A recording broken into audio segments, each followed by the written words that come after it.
tarde vamos a comenzar las virtuales, porque ustedes acá, que lleguen, pues ya incorporarán. Estamos acá en la mesa con dos de los comentaristas. Un comentarista está en Zoom de Veronique Mercado. Está Juan Miguel, Silvia y Veronique. Son las ciudadanas comentarias del libro para el que estamos hoy día reunidos. Es una alegría saber de la publicación de ese libro que implica una seriedad importante en el trabajo que se ha hecho de investigación. Tengo todas las creo que el haberlo podido publicar en Estados Unidos en inglés le da un alcance importante, pero no nos renunciamos a que pueda ser publicada en español. Ojalá en algún momento creo que la universidad, con este panel, la lectura de su texto se anime a hacerse. Mi nombre es Carmen Dora y voy a moderar este panel. Vamos a tener primero una presentación de Raúl, ya quién es Raúl, aunque la conocemos, creo que es importante recordar su trayectoria. Raúl Segarra es doctor en teología por la Universidad de Chicago, magíster en teología por la Universidad de Notre Dame, también en Estados Unidos, y magíster en filosofía por la Universidad Católica. Actualmente se desempeña aquí como profesor del departamento de teología. Temas recientes se destacan en el libro Scholar Essays Prize for Catholic Studies in America, de Fordham University, y el Master Lautenschläger Award Theological Science de la Universidad de Heidelberg. En 2021, la última en el 2021. Es autor de 4 libros. Una fe solidaria con el tiempo, en 2013, la situación de la esperanza, de la 2015, la colección de la Universidad Católica con el estudios y publicaciones del siglo XX, los lenguajes teológicos en 2016 y esta última Revolutionary Faith 2020. Adicionalmente, es autor de múltiples capítulos de libros en títulos académicos y de relaciones en América Latina, Europa y Estados Unidos, contribuye como columnista de opinión en el diario El Comercio. Temas de especialización son la relación entre política y filosofía, la influencia de las personas de raza, género, la educación sexual y el tercer terror. En eso tenemos una introducción de Raúl contándonos cómo nace este libro, cuál es su recorrido, porque no puede final también. Bueno, gracias, Carmen. Gracias a todos por estar aquí. Quisiera comenzar agradeciéndoles a todos ustedes por estar aquí conmigo, compartiendo este día tan especial. Permítanme especialmente agradecerle al Mundo Alarcón y a Paola Polo por su iniciativa y apoyo invaluable en la organización de este evento, así como a los demás miembros de la comunidad universitaria, sin los cuales no podríamos reunirnos hoy. Gracias especiales a varios colegas y amigos queridos presentes hoy, pero también presentes en este libro, para que están aquí. Gracias a mi familia por su presencia, siempre.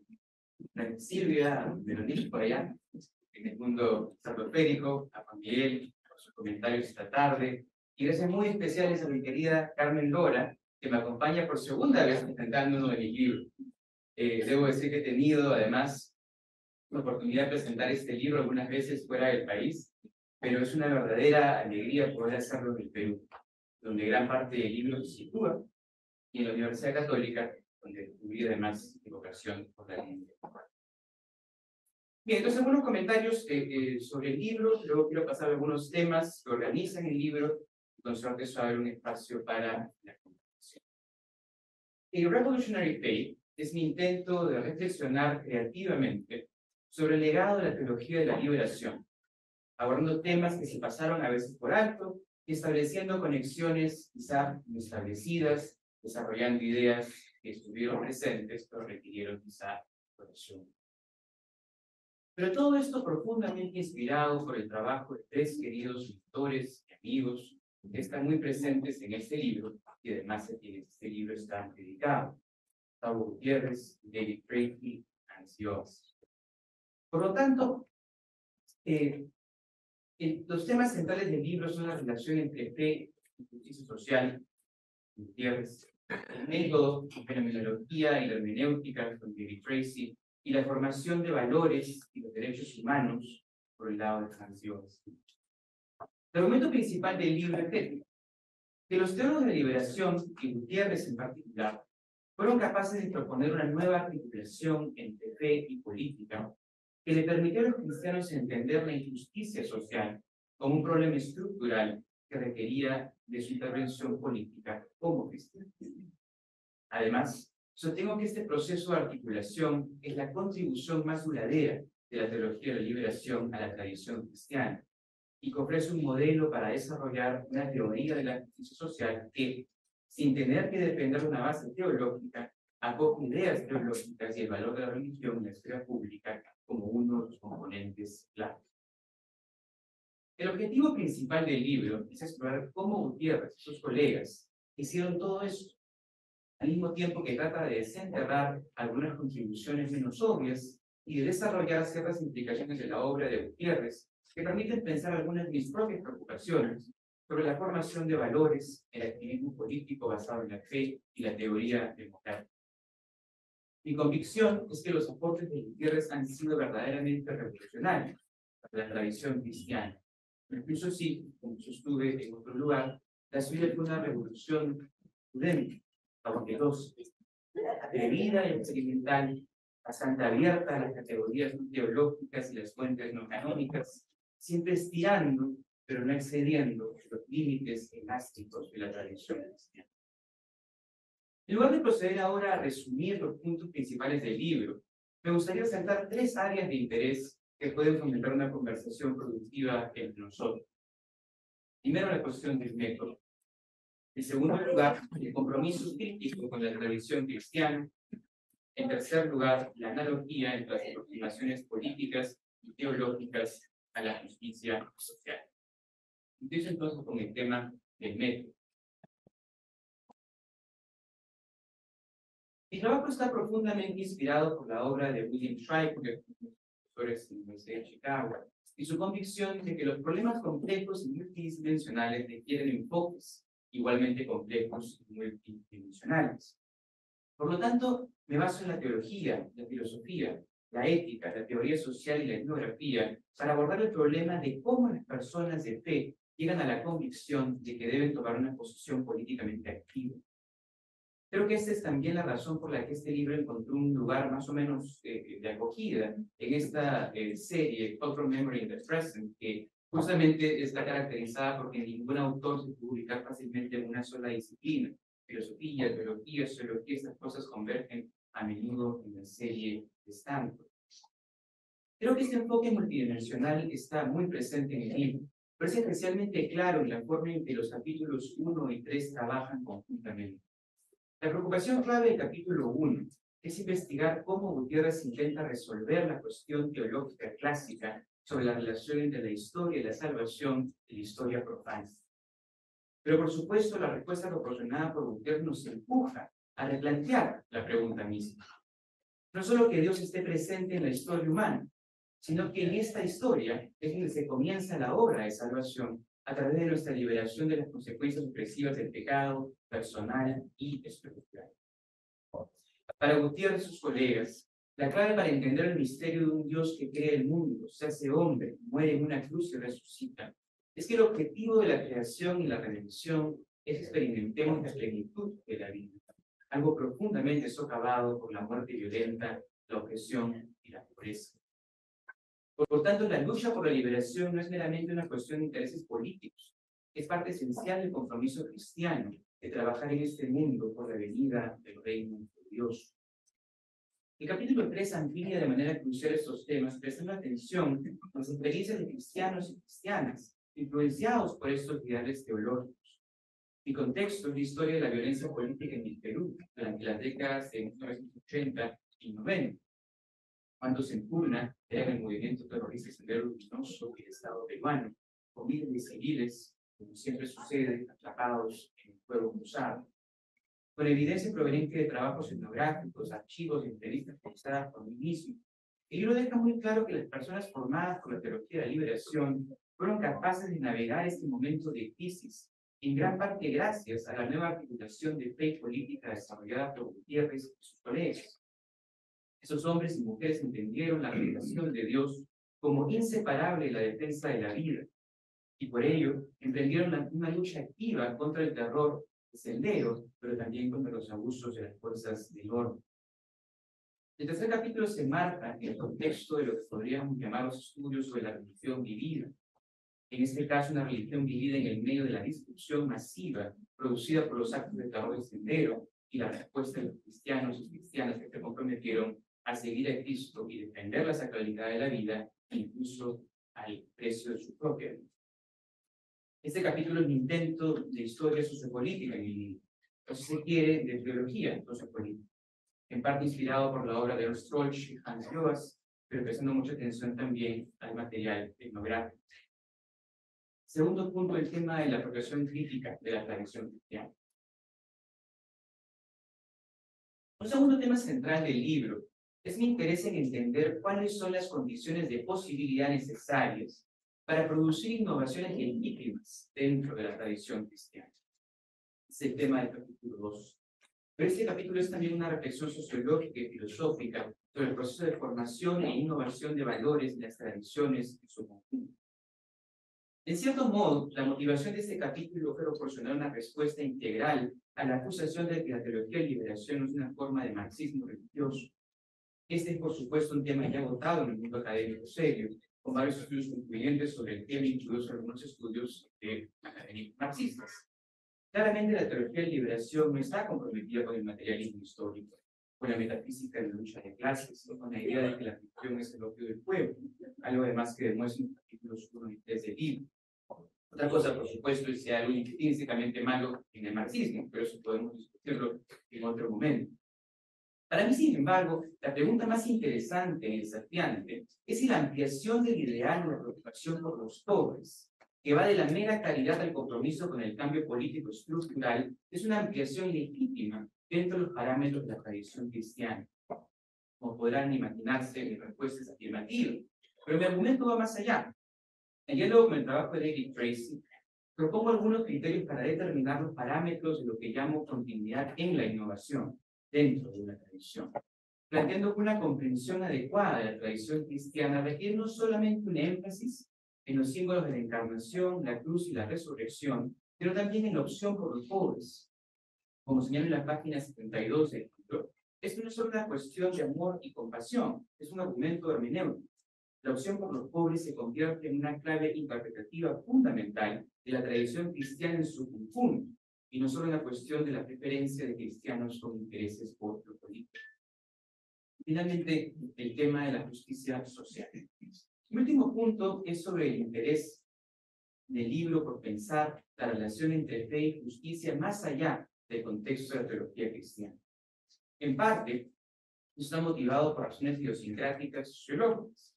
En parte, por supuesto, por la convicción de que existen concepciones no teológicas de la justicia que ofrecen mejores respuestas a ciertos problemas que las respuestas cristianas.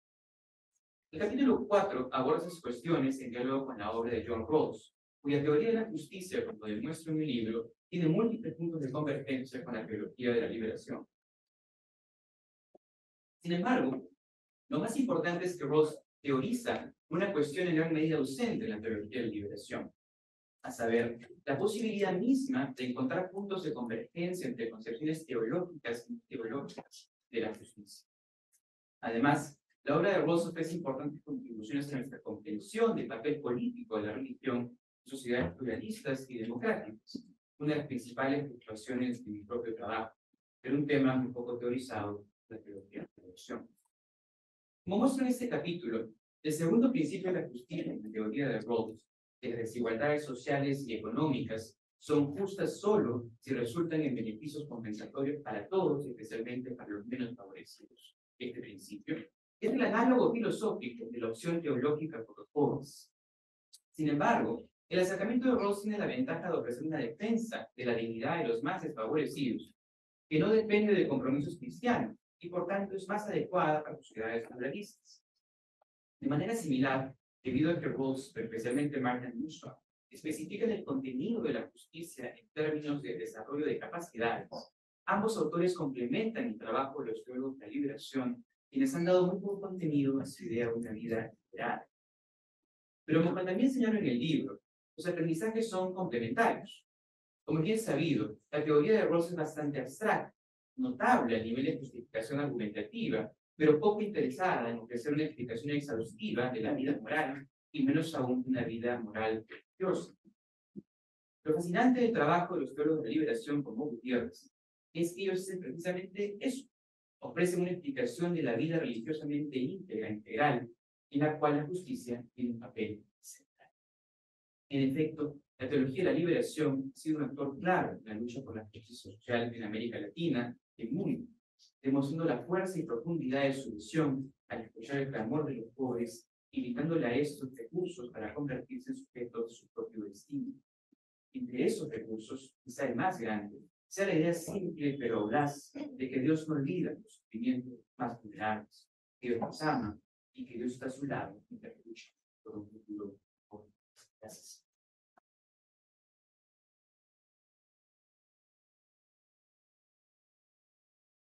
Yo la valorar el resultado de ahora tenemos Espinosa,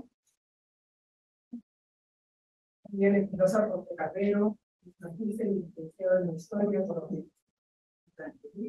nos dice en Teología por Historia y Teología en el Ministerio de Cosas. Profesor asociado de Departamento de Medicina y coordinador de la Comisión de Agricultura de Investigación y Estudio de la Universidad de los Vaticano II de América, participando del proyecto de Legacy prácticamente que prepara un voluntario teológico internacional espectacular sobre los movimientos de ese evento de impacto en la iglesia. Sus publicaciones que han sido más en las obras que palabras, historia de los estudios de universidades de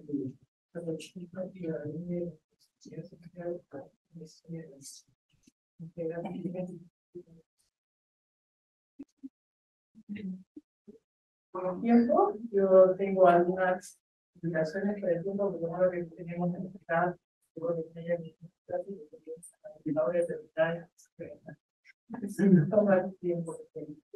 bueno. Muchas gracias, muy contento de estar aquí acompañando la presentación de este libro, muy valioso en tanto valor académico, pero también creo en términos simbólicos, porque Gustavo Gutiérrez es probablemente uno de los intelectuales más importantes de la Universidad Católica, de la historia de la Universidad Católica y también, bueno, del Perú nuestro, ¿no? Yo creo que es muy importante poder tener la presentación de este libro esta tarde aquí, y sobre todo las preguntas y las discusiones que creo que puede provocar.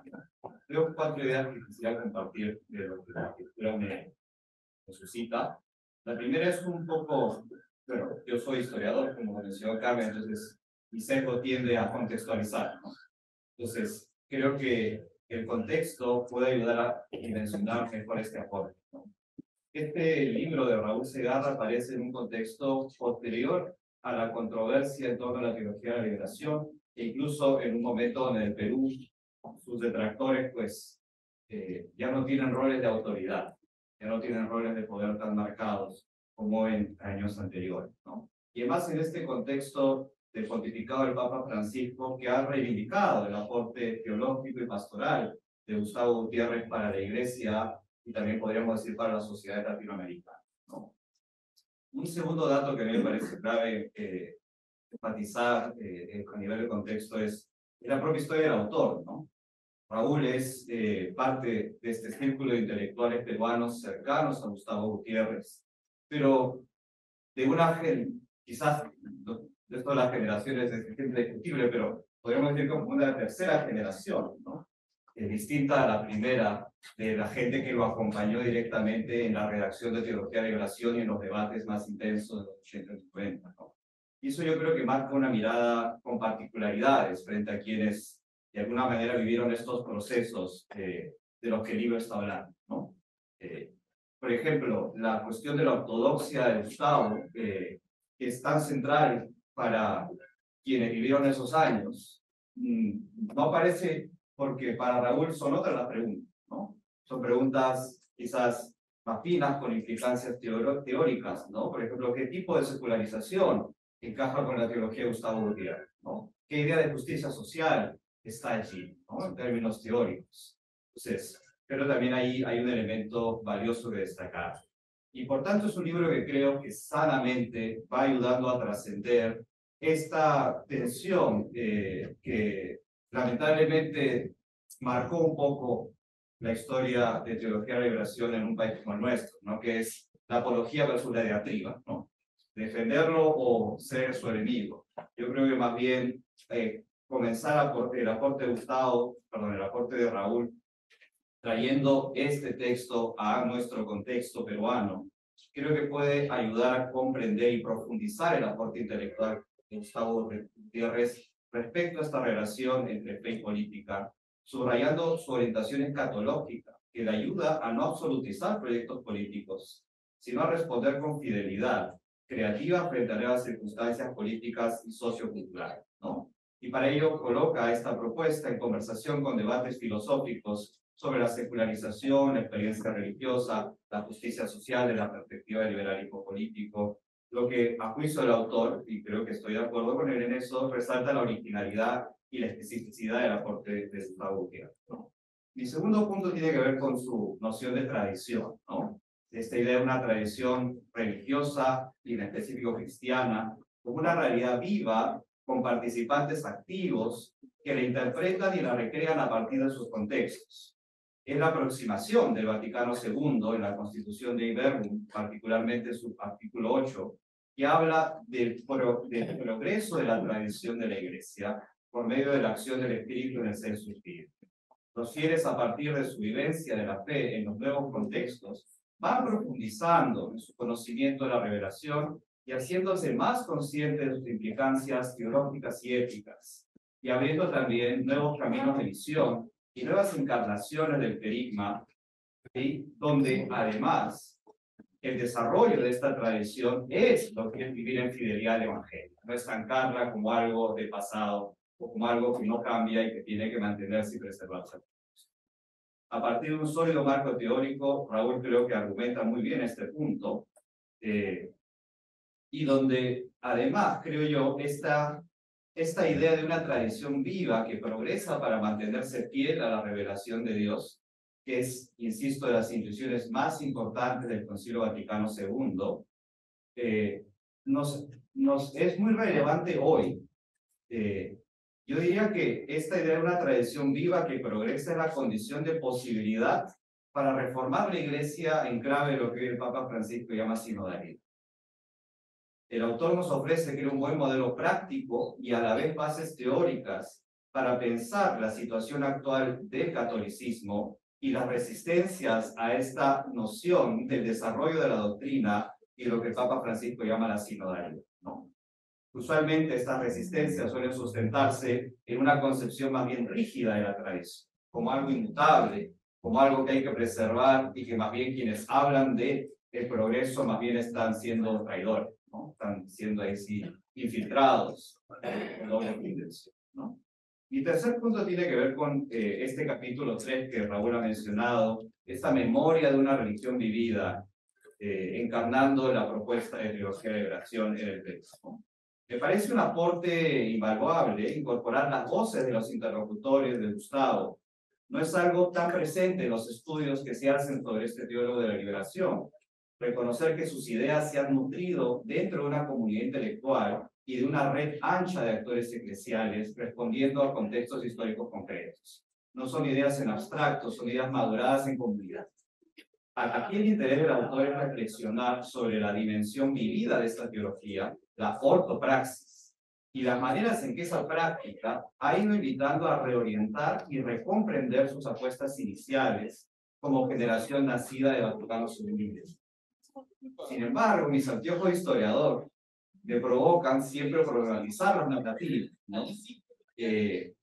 El autor reconoce que se centra solo en intelectuales de esta primera generación, muy cercanos a Gustavo Gutiérrez, y que para una mirada más compleja e integral correspondería recoger testimonios, por ejemplo, de líderes de la base social, de gente de comunidad eclesial de base, de animadores, es decir, de quienes la vivían de base, y algunos aportes ahí de etnografías trabajadas por otros intelectuales en cita como para levantar la importancia de este.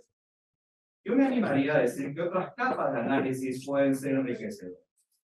Lo intergeneracional, por ejemplo. La experiencia de abuso y maltrato en las campañas de hostigamiento contra la teología de la liberación. Hoy que se habla de abusos en entornos eclesiales, esta historia también está marcada por el abuso. Las discrepancias internas también. La perspectiva también de quienes se distanciaron de la iglesia institucional o de quienes luego incluso renegaron de la militancia, ¿no? Uno de los grandes críticos que ha sacado su libro, Luis Pázara, o sea, su origen está en la UNED, ¿no? Entonces, lo digo porque el capítulo concluye con una pregunta sobre el legado y el futuro de la teología de la liberación, por lo que pienso que ampliar el repertorio de memorias, reconociendo los conflictos y las contradicciones, puede ayudar a una interpretación histórica más comprensiva y un ejercicio sólido de balance de este legado político, eclesial, intelectual de Gutiérrez. Y aquí no quiero cargar todo sobre Raúl, simplemente nuevamente lo que me provoca la lectura. Porque ya hay algunos aportes de la historia, como de mis colegas Rolando Iberico, Soledad de Villar, Noah Boeri, Marcos Fernández, que nuevamente ayudan a tener una mirada más compleja e integral de los procesos.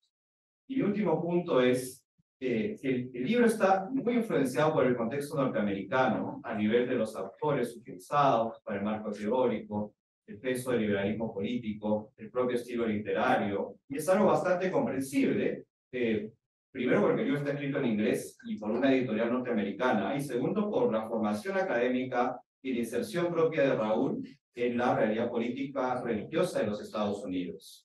Mi pregunta, para provocar también, a ver qué piensas, es que si al traducirlo al español, cosa que definitivamente yo coincido con Carmen, yo creo que hay que trabajar para traducir el libro, ¿cambiarías o repensarías algo para hacerlo dialogar con una audiencia latinoamericana, ¿no?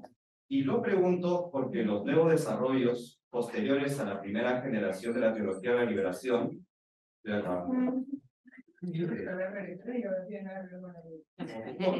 nadie se tiene más eficaz que la autoimpuesta.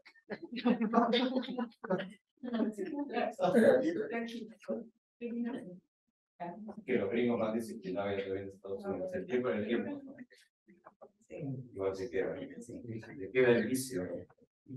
Lo pregunto porque los nuevos desarrollos posteriores a la primera generación de teología de la liberación de América Latina apuntan hacia el ecofeminismo, la decolonialidad, la teoría queer, entre otras, la interculturalidad también, desde posturas que se manifiestan recelosas por el liberalismo político, ¿no? ¿Cómo ves eso? Interpretar a Gustavo en conversación con el liberalismo político lo distancia de estos otros desarrollos latinoamericanos, o como bien argumentas en tu cuarto capítulo, donde tienes este punto entre el liberalismo político de Rawls y Nussbaum con la teología de Gustavo y en general con la teología latinoamericana, hay un puente adicional que toca construir, ¿no? Entre miradas que aparentemente se ven también como intención, ¿no? Bueno, eso es lo que tenía para compartir. Muchas gracias nuevamente por invitarme.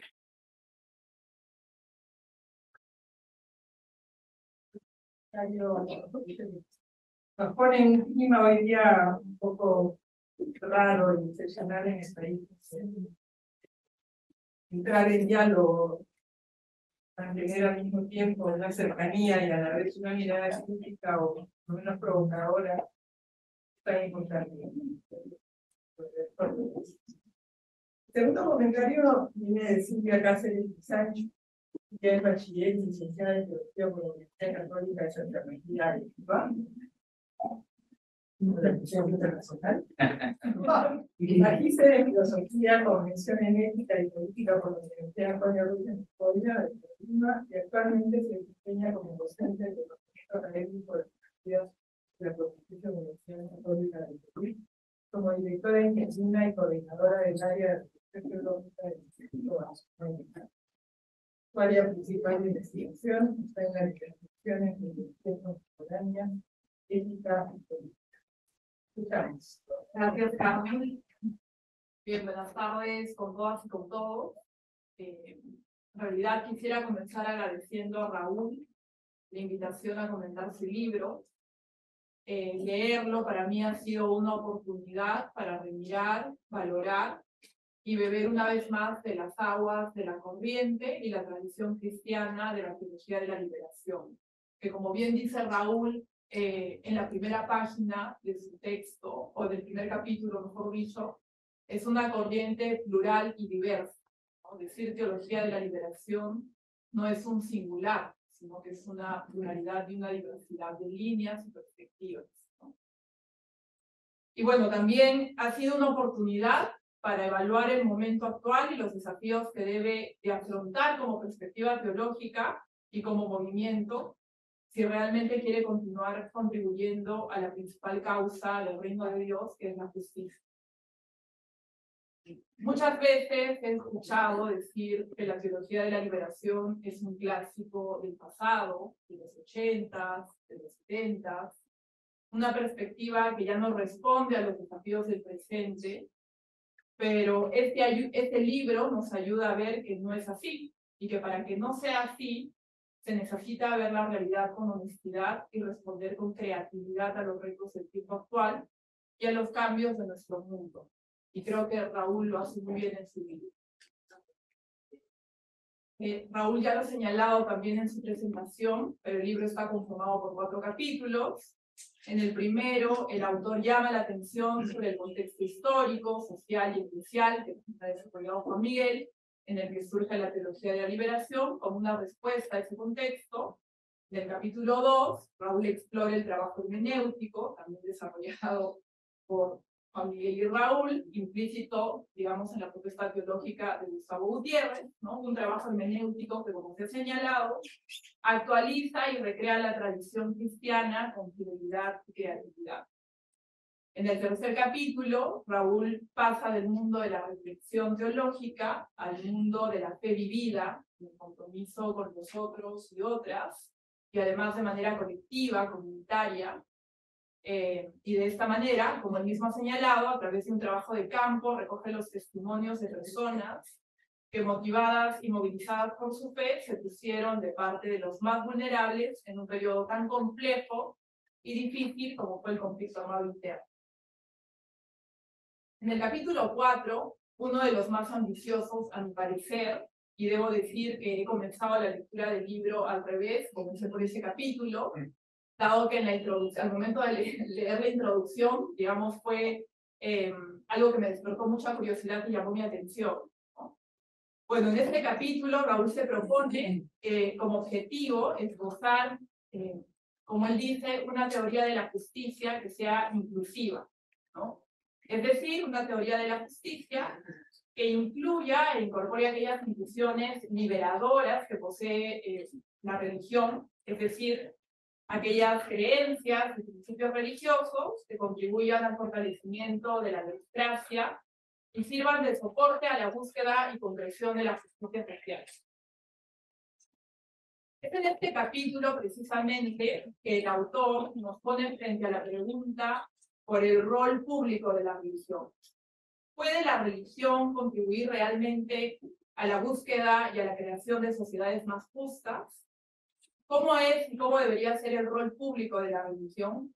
En palabras del propio Raúl, ¿qué pasa si una cierta comprensión de la religión es la clave para recuperar el núcleo emancipador de la modernidad y de la democracia? ¿Qué pasaría si ciertos ideales religiosos pudieran enriquecer, desafiar y mantener honestas las aspiraciones detrás de nuestras frágiles democracias modernas? Podríamos pensar en nuestra democracia peruana, además. Para Raúl, la respuesta es afirmativa. Una determinada comprensión de la religión puede contribuir a construir una sociedad más justa, puede fortalecer los ideales democráticos de la libertad y la igualdad, Y señala el autor que una expresión de ese tipo de religión es sin duda la corriente teológica de la liberación, puesto que vincula la creencia, y no solo la creencia, sino la experiencia de un Dios que es amor, un Dios que ama la vida, a la preocupación por los desaventajados y más vulnerables de la sociedad, y consecuentemente a la denuncia de la vulneración de sus derechos y su dignidad, y la lucha por una justicia social que posibilite una vida más digna.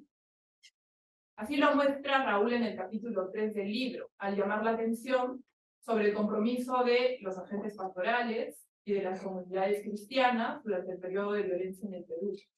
Las comunidades de fe y los agentes pastorales desarrollaron un compromiso organizado y eficaz que, como bien dice el autor, tenía como punto de partida la experiencia de indignación y compasión frente a la violencia ejercida ante compatriotas, hermanos y hermanas peruanas. Un punto clave a destacar acá, parece a mí, es que precisamente, como señala Raúl, la teología de la liberación subraya aquellos valores y principios presentes en el corazón del mensaje del Evangelio, de la práctica de Jesús. Principios como el amor, la compasión y la solidaridad con todos, sin exclusiones, pero prioritariamente con quienes más sufren los males de la violencia directa e estructural. Como queda demostrado en el libro, la teología de la liberación ha sido una expresión de este amor evangélico. Desde la compasión ante el dolor y el grito de los pobres y la solidaridad con los excluidos y marginados, se ha puesto en marcha para luchar por la justicia. Esto ha sido así en la práctica de muchos y muchas, y como también Raúl llama la atención, algunos incluso perdieron la vida en medio de esa lucha.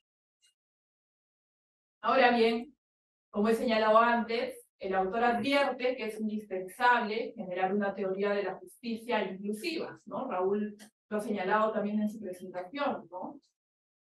Llenar ciertos vacíos, ¿no?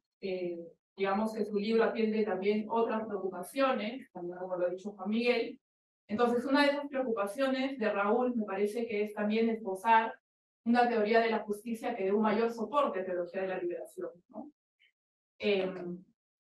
Y entonces sería una teoría de la justicia inclusiva que se ayude de la religión para fortalecer los principios de una sociedad democrática. Y para lograr tal objetivo, Raúl hace dialogar de manera crítica la teoría de la justicia de John Rawls, ¿no? Filósofo norteamericano, y las contribuciones también de la propuesta filosófica de Margaret Nussbaum con las intuiciones que tiene la teología de la liberación en torno a la justicia. A través de un análisis minucioso, el autor muestra cómo Rawls, a través de su teoría de la justicia, a través de un análisis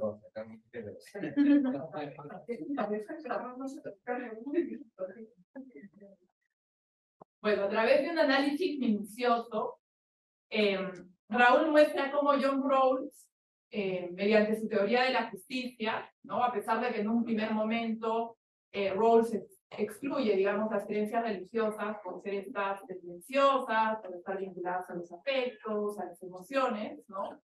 Como Rawls conviene que se puede generar una alianza con aquellas posturas religiosas que destacan los valores y principios de la igualdad, la libertad, ¿no? La justicia, ya que estas posturas tienen que ver con los compromisos más fuertes que las personas poseen.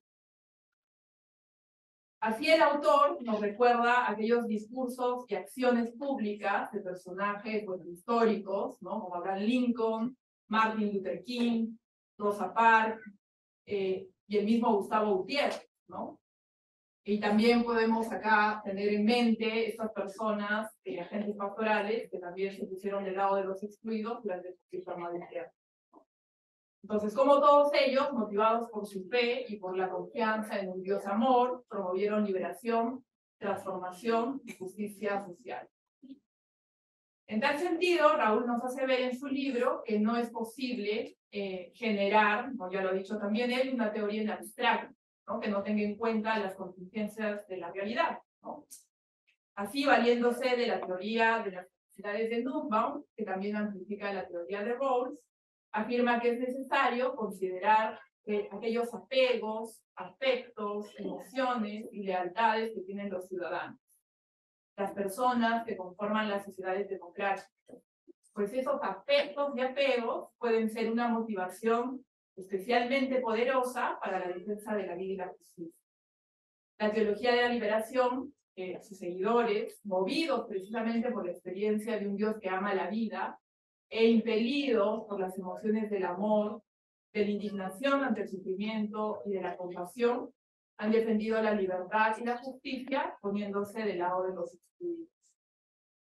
Teniendo en cuenta esto, y bueno, ya para ir concluyendo, creo que el logro de Raúl en esta última parte del libro es dilucidar y mostrar que aquellos valores y principios que son centrales en el Evangelio y que son subrayados por teología de la liberación, porque la teología de la liberación pone el acento precisamente en los principios de la solidaridad, en los valores de la compasión, del amor. Bueno, estos valores y principios, ¿no? La igualdad, la preocupación por los excluidos y más vulnerables, ¿no? Entran en correlación y correspondencia con los principios de la justicia, ¿no? Defendidos por la teoría de Rawls, y en consecuencia, con los principios de toda sociedad que se precie de ser democrática, ¿no? Creo que, digamos, en esta última parte del libro, digamos, uno de los logros de Raúl, o el objetivo que él se propone, lo cumple, ¿no? Precisamente porque logra mostrar cómo estos valores y principios evangélicos realmente no son solamente de una religión particular, ¿no? Sino que pueden dialogar más bien con aquellos principios de toda sociedad democrática, ¿no? Y en ese sentido, pues, pueden ser universales también, ¿no? Bueno, gracias.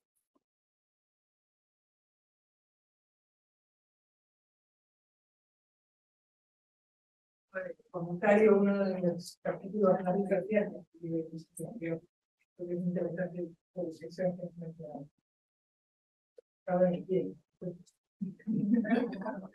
Bien, nuestra tercera comentarista está en el mundo virtual, no es el tercero, es Veronique Caros, profesora e investigadora del Departamento de Teología de la Universidad Católica. Veronique es doctora en Teología por la Universidad de Estrasburgo, doctora de Historia y Arte de la Real Estudios de Ciencias Sociales de París, y es un máster en Filosofía por la Universidad de Barcelona y de Estado.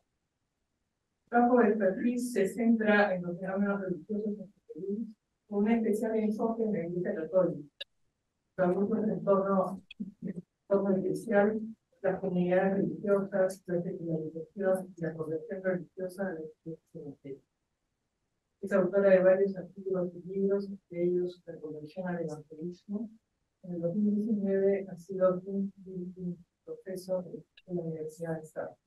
Es universitario de Lima, Veronique Caros, que preside la Comisión de Escucha, que atiende a las víctimas de derechos. Bueno, ante todo quisiera felicitar a Raúl por su excelente libro. Demuestra una reflexión muy amplia y un estudio muy serio. Raúl invita en la conversación a varios autores y debate con ellos puntillosamente. Pobre Jacques Maritain, todos despedazados. Más allá de la erudición y de la argumentación, el valor del libro, me parece, proviene de poder escuchar las voces de Gustavo Gutiérrez, por supuesto, y de algunos de sus más valiosos discípulos, intelectuales de renombre y políticos respetados. Con nosotros está hoy día Carmen Lora, que también aparece en el libro, Rolando Ames, Catalina Romero, Javier Higuíñez, Felipe Zegarra y Andrés Gallego. La forma corresponde al sentido. Es decir, la teología de la liberación no es un trabajo de escritorios y menos es una devoción, aunque haya trabajo de escritorio y mucha fe. Es una manera de vivir, o mejor dicho, es una coherencia del vivir. No podría ser de otra manera, porque implica compenetrarse con el mundo para poder cambiarlo, ver, también escuchar, ¿no? Juzgar y actuar. Raúl me ha pedido una pequeña reflexión sobre la, perdón, estoy leyendo y me he autocortado, una pequeña reflexión sobre la evolución de la teología de la liberación. Y antes de adentrarme en este tema, y para no olvidar de decírselo bien claro, les aconsejo leer el libro, tenerlo en su biblioteca y citarlo abundantemente. Es una mina de reflexiones inspiradoras, tal como ya lo han dicho Juan Miguel y Silvia. Raúl menciona que la teología de la liberación ha sido criticada por algunos por su supuesta vinculación con el marxismo. Más allá de que el marxismo es ateo y de que existen muchas otras discrepancias entre ambas perspectivas, quisiera subrayar una gran diferencia que proviene de la especial atención a la comprensión de la situación concreta, es decir, a la realidad. Hay una broma muy famosa de Gustavo Gutiérrez que escuché de varios de sus íntimos, que bien estuviéramos si no fuera por la realidad, lo que él llama el principio de realidad, ¿no? Esta apertura a la realidad ha permitido a la teología de la liberación mantener su vigencia. A final de los 60, la miseria era tan abrumadora que se podía hablar de los pobres en general, los que no podían cubrir sus necesidades básicas. Hoy la noción de la pobreza se ha ampliado, tomando en cuenta todos los excluidos de la dignidad humana. Esta apertura a una realidad que se transforma se enraiza en la fe y en la Biblia. No se trata solamente de analizar los sufrimientos y las injusticias para mejorarlos. La teología de la liberación no es una bien intencionada ONG, es teología. Nos referimos a la forma en la cual la teología de la liberación ha resignificado la tradición bíblica y cristiana en general. Juan Miguel nos ha hablado de esto, ¿no? De la importancia de la tradición. Ahora quisiera pensar en otros aspectos que no ha mencionado explícitamente. Pienso en particular en la misión profética del cristianismo. Tenemos todos a la mente el discurso de Monseñor Romero en Lovaina, en febrero de 1980, directamente inspirado por el profeta Amos, criticando las injusticias y explotaciones de su país, El Salvador, ¿no? De la forma en la cual se vende por unas sandalias a los pobres.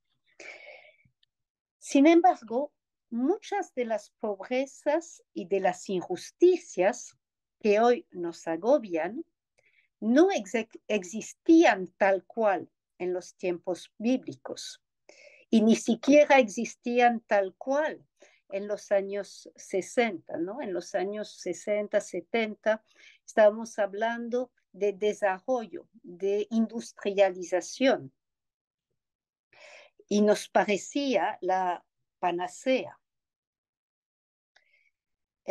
Bueno, es ahí donde el ver y el juzgar nos permite actualizar la Biblia, ¿no? Hoy el Papa Francisco, inspirado por la teología de la liberación, ha lanzado su llamada profética para que paremos de destruir el don de la creación, nuestra casa común, y nos ha prometido una nueva, encíclica en estos meses que debe venir para, no sé si completar, complementar, profundizar, abrir esta primera encíclica. Quisiera terminar ponderando una paradoja que aborda Raúl. Se ha dicho que la teología de la liberación escogió a los pobres, pero que estos se fueron a las iglesias evangélicas. No he podido descubrir de dónde viene el dicho. Raúl me dijo que tampoco lo sabía. Bueno, he visto que André Courtine lo cita, pero no creo que venga de André Courtine, ¿no? Que ha trabajado la teología de la liberación y los evangélicos, en Brasil en especial. Ciertamente, en el país de Monseñor Romero, los católicos están en minoría comparados con los evangélicos, los sin religión y los grupos de tradición cristiana. Sin embargo, como toda buena fórmula, esta fórmula es media verdad, media apariencia de verdad. Ciertamente han ocurrido perturbadores cambios en la jerarquía de la Iglesia, de los cuales nuestra universidad ha abundantemente sufrido y nuestro departamento también, por supuesto, y que han implicado, como lo dice Catalina, un enfoque casi exclusivo en los sacramentos, suprimiendo la evangelización vía la comunidad. Raúl también, por otra parte, sugiere que el pentecostalismo se adecua más a las necesidades creadas, y lo cito, por la expansión masiva de la economía. Pero creo que además de estos elementos, podemos considerar que uno de los puntos claves para dar cuenta de las transformaciones religiosas en América Latina tiene que ver con la imagen de Dios y por lo tanto con la cosmovisión de los fieles. ¿En qué Dios queremos creer? Y aquí la palabra clave es queremos, no es creer ni Dios. Jesús es la solución. Así se habla en varias iglesias evangélicas, ¿no? Y en varias parroquias, dicho sea de paso. ¿De qué Dios hablamos en la teología de la liberación? Creo que podría ser una tarea pendiente profundizar este tema. No digo que no se hable de esto, pero creo que esto puede merecer más, ¿no? Más desarrollos, profundizar más entre los teólogos que se reclaman de la teología de la liberación. Se trata de un Dios todopoderoso que nos lleva sin fallar a tiempos mesiánicos. Este Dios ha sido muy criticado por Torres Queruga, entre muchos otros. O bien se trata de un Dios vulnerable, una expresión de James Keenan, entre otros, que nos invita a la corresponsabilidad en el cuidado de su creación, de la casa común y obviamente de todos los que moran en ella. Ahí debemos reconocer que hemos fallado estrepitosamente. Y retomando las palabras de nuestro poeta Vallejo, nos queda meditar sobre su invitación. Hay, hermanos, mucho que hacer. Muchas gracias.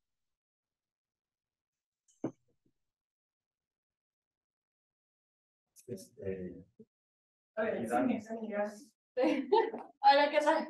Sí, demasiado interesante y muy inspirador, de verdad. Todas las intervenciones. De todas maneras voy a leer el libro, de verdad, increíble. Yo quería saber, como persona que todavía es joven, por unos años me falta, pero todavía es joven, ¿cuál es el rol de la juventud en todo esto, no? Gracias. ¿Alguna más?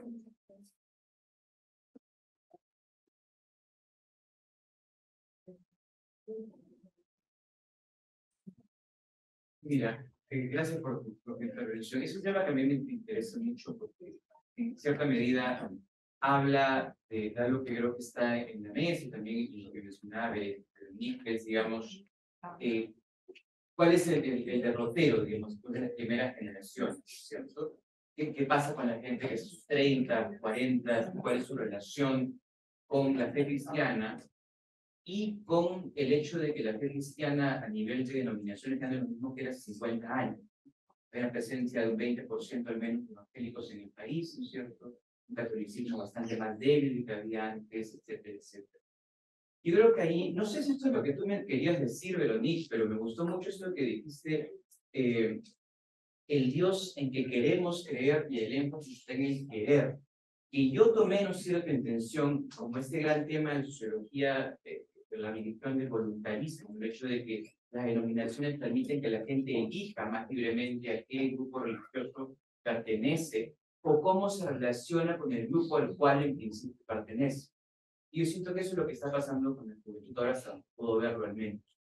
Es que para la gente que, por ejemplo, viene de tradición católica y que ve problemas nuevos en la cuestión de liberación, género, ¿no es cierto?, comunidad LGTB, etcétera, hay una inmensa disyuntiva.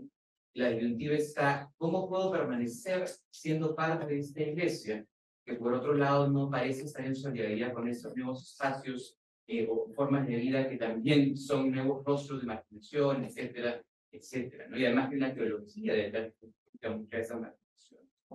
Y entonces lo que pasa me parece son dos cosas, dos sobre todo.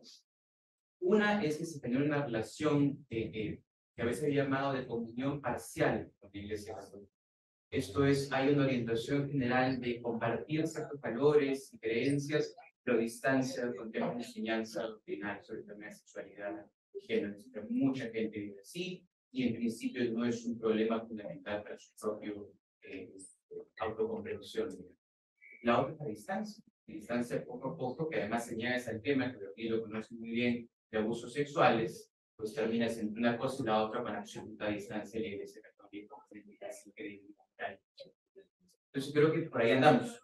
Lo interesante para mí es que esto no necesariamente es una sequía, ¿no?, sino lo que permite, y es un tema que estamos trabajando ahora, menos presente en el libro, es la formación de nuevas configuraciones religiosas, donde nuevos espacios y nuevas comunidades pueden crearse, que no necesariamente son católicas en sentido estricto o evangélicas o qué sé yo, sino tienen una cierta religión difusa. Catalina ha hecho algo en su propio trabajo, y los doctores, una cierta religión difusa vivida que parece ser la práctica hasta donde puedo ver al menos de la mayoría de jóvenes que ve al menos estos temas que mencioné como. Entonces ahí hay cierta esperanza porque permite también reconfigurar el mensaje cristiano y darle nuevas formas, quizá no sean institucionales, pero eso habrá que ver, aún está claro para mí. Un esbozo. Gracias. ¿Alguien más? ¿Alguna vez un comentario final? Pero un comentario sí. Así está. Hay un tema que hay varios temas, pero hay un tema con el que arranque y luego quizás conversamos juntos, de repente es algo más. Pero me interesó mucho el cuarto punto con Miguel, sobre el contexto, digamos, americano del libro y, digamos, cómo localizarlo en las coordenadas geográficas en las que estamos. La primera cosa que les puedo contar una primicia: ayer me llegó la traducción del libro, he estado traduciendo los últimos meses, tengo un primer borrador del libro en español, así que voy a estar revisándolo, probablemente escribir una nueva introducción, me imagino que será publicado en el 2024, vamos a ver. Católica ha mostrado su interés, no sé si conseguimos ahí algún otro apoyo, pero el libro ya está en su primer borrador. Y una cosa justo que ando pensando es que tiene que tener al menos una nueva introducción que, no sé si lo resitúe, pero al menos contextualice un poco. Pero ahí fíjate, no estoy seguro si las cosas que tú planteas son necesariamente desafíos o digamos, problemas de cómo contextualizar a la teología de liberación. Porque además, por lo menos 3 cosas que yo apunté, ¿no? Ecofeminismo, teología o teoría queer y el pensamiento de los también son bien diferentes. Y en tanto tal, no necesariamente representan el mismo tipo de problemas, ¿no? Para mí, por ejemplo, el tema del feminismo es un desarrollo natural de la teología de liberación, ¿no? Que muy pronto aparece y que es fácil incorporar al menos a nivel teológico, el tema ecológico igual. Entonces, a ese nivel, digamos, eso no es un problema. Yo lo he tocado menos en mi libro porque lo conozco menos, pero digamos, a nivel general, no representa un problema. Lo mismo diría yo con el tema de la teoría de la teología queer, ¿cierto? Porque en el fondo lo que hablamos, es lo que yo digo en el libro, es que el concepto de liberación inevitablemente tiene como una especie de onda expansiva. Entonces, no puede ser simplemente una cuestión, además nunca fue, de pobreza económica, sino de marginaciones en general, y en tanto tal, muy rápidamente tiene que incluir, al menos en mi perspectiva de liberación, cuestiones de género y cuestiones de diversidad sexual, ¿no? Ahí el problema, y también he escrito sobre eso, pero no aquí, es que para la cuestión de género, para la cuestión de la comunidad LGTB, tienes que ir al corazón de problemas teológicos en la católica. Yo creo que ahí hay serios problemas de, digamos, de teología, a nivel de cómo se concibe la sexualidad, cómo se concibe el género en la enseñanza católica, que requiere modificación porque son sostenibles, para esos pasos, ¿no? Pero digamos, a nivel de, digamos, la sostenibilidad teológica, el asunto, digamos, vuela solo. Entonces tampoco veo ahí un problema. El tema que me parece más interesante a mí, pero ahí yo tengo una discusión a veces en minoría, es el tema del pensamiento decolonial. Porque a mí me parece que al menos en su versión presente, no pienso en la lectura de Sousa, o la cosa de Cano, me parece que la teología de liberación entiende mucho por el problema del pensamiento. Y una de las razones es porque la teología de liberación es una relación muy interesante con la modernidad, que me parece que varios pensadores entienden. Y entonces, cuando Gutiérrez, por ejemplo, piensa el tema de la liberación, lo piensa en una clave que reconoce el problema colonial, en los casos, obviamente, ¿no es cierto? Pero también reconoce el valor de la autonomía y libertad como un pensamiento moderno. Y hay una sofisticación intelectual para mí que tiene Gustavo, que no caen las dicotomías de muchos autores neocoloniales que piensan el pensamiento del norte y el pensamiento del sur, ¿no es cierto? El pensamiento occidental, ese tipo de dicotomías que son muy críticas de Sousa, a mí no me parecen muy resoluciones. Hay otro problema, además, que interviene con esta línea, digamos, colonial, primero que genera muchas dicotomías. El otro punto que me parece que cae a menudo en lo que se suele llamar política de identidad, política identitaria. Y ahí me parece que, digamos, la tradición de Gutiérrez o esa tradición intelectual es un poco más cercanos al diálogo del marxismo de primera generación. Tiene una ventaja comparativa en algo que parece una desventaja. Y es que su falta de atención a ciertas diversidades, que fue la desventaja original, en este momento, donde ha habido demasiada atención a las diversidades, ¿cierto? Permite una especie de vuelta constructiva, ¿no? Un círculo más bien virtuoso, porque uno puede tomar en cuenta, entonces, si efectivamente la primera generación, digamos, no perteneció mucho al tema mujer, LGTB, etcétera, ¿cierto? Pero si uno va a los derroteros de cómo ha sido por los 90, 2000, etcétera, hay demasiado énfasis en eso que permite, que debilita la capacidad de coaliciones políticas para luchar contra problemas más generales. Tengo un ejemplo. Hay este libro que salió escrito el año pasado, que me parece excelente, que se llama Identity Capitalists, ¿no? Capitalistas de la identidad. Y la premisa es que las grandes corporaciones americanas han comprado, digamos, el discurso identitario Entonces uno ve, no sé, Benetton, Nike, qué sé yo, y todos tienen, ¿no?, publicidad con gente trans, gente morena, gente asiática, etcétera, pero no hay ninguna reflexión de fondo respecto al tema de la desigualdad y la pobreza que se sigue generando, los sueldos de miseria pagados, etcétera, etcétera. Y porque han logrado hablarle al tema identitario, han debilitado la propuesta de un frente común de coalición de debilidades por una justicia más abarcante. Precisamente porque Gustavo y la gente que escribe en esta época al menos no estaba tan atento a ese punto. Si uno entonces toma los desarrollos posteriores, pero retoma un poco el norte del tipo de teología, pero que tiene más recursos para pelear la batalla ahora de lo que muchos de estos partidos. Y eso a mí me parece una gran ventaja conceptual y política de la teología de la liberación. Eso es un... Y a partir de una seguido con entusiasmo, bastante, compartiendo ahí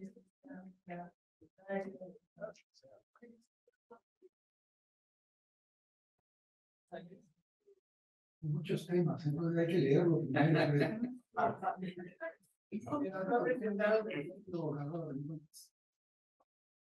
Estar seguro de que ya sabe entender correctamente lo que es.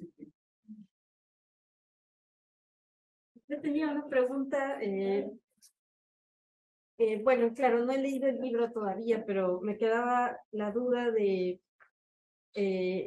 siguiendo la síntesis de Silvia, entiendo que el libro busca desarrollar una teoría de la justicia que se alimente de teología de la liberación, pero con un diálogo con el trabajo de Nussbaum y su propia teoría de la justicia y la propuesta de John Rawls, que tiene también sus críticas, ¿no? ¿Qué tan efectivamente se contribuye a una idea de una sociedad justa, ¿no? Si es que pensamos en todos, en las condiciones que deberían generarse para que todos puedan vivir de manera justa e de manera incluida, ¿no?, en la sociedad. Pero me preguntaba, o sea, si no he leído el libro, ¿no?, pero ¿cuál termina siendo el aporte de teología a la teoría de capacidad, a la teoría de justicia de Nussbaum, ¿no? Porque yo entiendo que la teoría de Nussbaum se inspira en una idea de lo que es ser humano, ¿no? Una idea muy aristotélica de una vida enriquecida. Y tiene sus dimensiones, ¿no?, de qué implica esa vida enriquecida. Entonces, me parecía que es una teoría bastante cerrada, ¿no? O sea, hasta cierto punto, porque está su lista, ¿no? Y está la inspiración en Aristóteles. Y me preguntaba, ¿cuál sería entonces la contribución de teología, ¿no?, a una idea quizás más espiritual de lo que es ser humano, o hay un mayor peso a las dimensiones vinculadas a vínculo con lo espiritual, pero quizás desde que no he leído el libro. No, gracias por la pregunta. Mira, hay dos cosas ahí. Una es que una de las 10 capacidades incluye el nivel de la imaginación religiosa. Eso es importante. Pero hay un punto quizá más sustancial para mí. Nussbaum tiene un capítulo bien largo, es el capítulo más largo de todos sus libros, en Women and Human Development, el capítulo 3 está dedicado a la religión. Y ese capítulo es bien importante para mí, para ellos, lo que he estado conmigo también, porque el capítulo 3 es su intento justamente de ver cuál es el lugar de la religión en sus propias capacidades, ¿no? Este libro es del 2000, es un poquito más temprano que el desarrollo completo de la teoría de capacidades, pero está ahí. Y una de las cosas que Nussbaum hace en ese capítulo es estudia religión en India, que es uno de los puntos de estudio de ella más fuertes, y lo que hace es trata de navegar lo que ella ve como dos polos que no son útiles para la defensa del desarrollo humano, ¿no?, que es lo que ella llama las feministas tradicionalistas, supongo, sería una manera de aproximarse a eso, que son gente que defiende, digamos, a la mujer, y el rol de la mujer, pero en un sistema tradicional social, entonces con jerarquías, con subordinación, etc. Y el otro extremo que ella propone son las feministas, digamos, seculares, podría ser una traducción, donde la idea es que esas feministas tienen un antagonismo fundamental con la religión. Y entonces lo que ella dice es que acá hay un problema fundamental. El primero es que la religión es parte de la autoconcepción de la mayoría de seres humanos en el mundo. Y la idea de cortar, digamos, el elemento religioso de esa autocomprensión es anular capacidades. Pero el segundo punto es un punto estratégico, es que uno tiene que reconocer que si uno quiere ganar batallas políticas para la ampliación de derechos, para mujeres o LGTB o lo que sea, necesita alianzas con actores religiosos y no religiosos. Entonces, un sistema o una aproximación exclusiva o excepcional, no sé cuál es la palabra, donde personas que tienen religión no pueden ser parte de la batalla porque no son confiables, es el sistema al que Nusman se opone. Mi libro también. Y de hecho, una de las cosas que yo argumento en el texto es que uno de los grandes aportes a nivel táctico de la teología de liberación en el tiempo de Sendero, pero también en otros momentos, es su capacidad para dialogar con actores no religiosos, ¿no? Y hacer un frente común por derechos humanos o simplemente ampliación de derechos en general. Para mí eso es bien importante. Y el otro punto que Silvia mencionó es el tema de las emociones políticas, que es el libro que sigue las capacidades de Nussbaum. Y uno de los puntos que Nussbaum le critica a John Rawls, que para mí es muy importante, es que obviamente teoría no es suficiente. Rawls arma un sistema muy bueno que tiene sentido en la explicación de la justicia, pero la pregunta es, bueno, ¿y cómo se hace esa vaina? Y lo que Nussbaum dice es que tenemos que comentar que hay un apego emocional también a la justicia. Y es una cosa que más claramente se hace de la religión que de otros lados.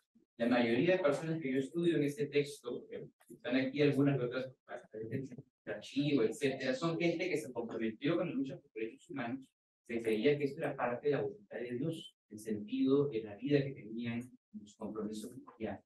Eso es en el fondo lo que Rawls piensa por esto del consenso sobre el pago o la consensos, y es lo que tiene en mente cuando habla de funciones políticas, darle ese gravitas, digamos, el compromiso político con un fundamento de corazón, de emoción.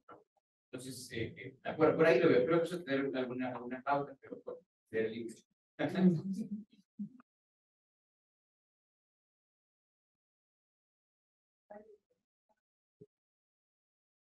Yo vuelvo sobre lo que estaban hablando ahora. Me parece interesante, como tú empezaste, que el libro sea en inglés, es enorme. Da una amplitud que siempre tenemos como la perspectiva de la teología de la liberación desde Latinoamérica. Entonces yo creo que es interesante como este nuevo salto al aporte que puedes hacer, ¿cierto? O sea, creo que no es una teología solo para mí, sino que es el aporte de América Latina para la humanidad. Entonces, desde ahí me parece como interesante. Bueno, es conveniente hacerle la versión en español algo distinto, sí, porque creo que es interesante pensarnos desde otras perspectivas, sabiendo que es un aporte tan valioso, que sea más universal, lo hace más valioso.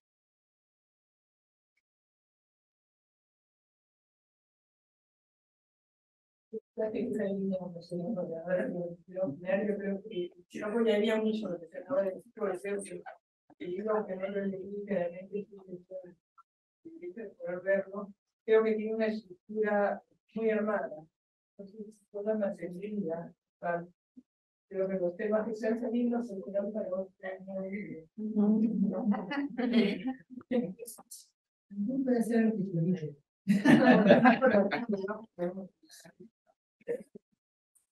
Pero sí también creo que a partir del hecho de que se ha repetido de que el libro no se ha leído, aunque esté en inglés, se puede leerlo. Y ojalá que la universidad no tenga. Yo creo que está llegando. Creo que el comprar en Amazon. Es importante que pueda estar en varios niveles. Te agradecemos muchísimo su presencia, por dar esta presentación. Hemos comentado a Berenice para Nico. Muchas gracias, porque creo que ha sido muy interesante escucharlos y ver cómo la lectura pues despierta una serie de cosas para el futuro y el trabajo cotidianamente en el departamento de. Muchas gracias.